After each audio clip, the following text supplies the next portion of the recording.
तुमच्या मनात पण कधी विचार आलाय का मी देखील श्री गुरुचरित्राचं पारायण करावं?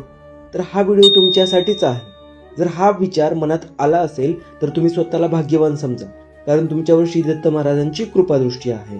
जीवनात असंख्य समस्या वारंवार येत असतील आणि प्रयत्न करूनही मार्ग दिसत नसेल तर विज्ञानासोबत एक आध्यात्मिक आधार तर हवाच ना. मित्रांनो, एकदा तरी पूर्ण श्रद्धेनं श्री गुरुचरित्राचं पारायण नक्की करा.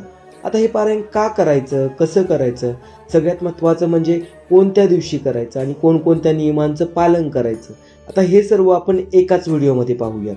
सर्वात आधी पारायण का करायचं, तर मनशांती, एखाद्या समस्येचं निवारण करण्यासाठी, भक्ती व साधना आणि संकल्पपूर्ती या 4 गोष्टींसाठी पारायण केलं जातं. आता आपण पाहूयात पारायण करताना कोणकोणत्या नियमांचे पालन करायचे. पुढे स्क्रीनवरती जे काही नियम दिलेले आहेत त्याचा स्क्रीनशॉट काढा.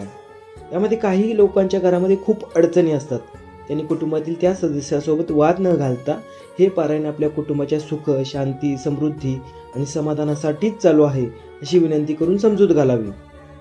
आता पारायण करायचं कसं आणि नक्की कोणत्या दिवशी कोणता अध्याय वाचायचा याची विस्तृतपणे माहिती स्क्रीनवरती दिलेली आहे. त्याचा स्क्रीनशॉट काढा आणि आपल्या वेळेनुसार वाचा. खूप लोकांना प्रश्न पडतात की पारायण 27 तारखेला चालू करायचं की 28 तारखेला. तर यावर्षी तुम्ही 27 किंवा 28 या दोन्ही तारखेपैकी कोणत्याही दिवशी पारायण करू शकता.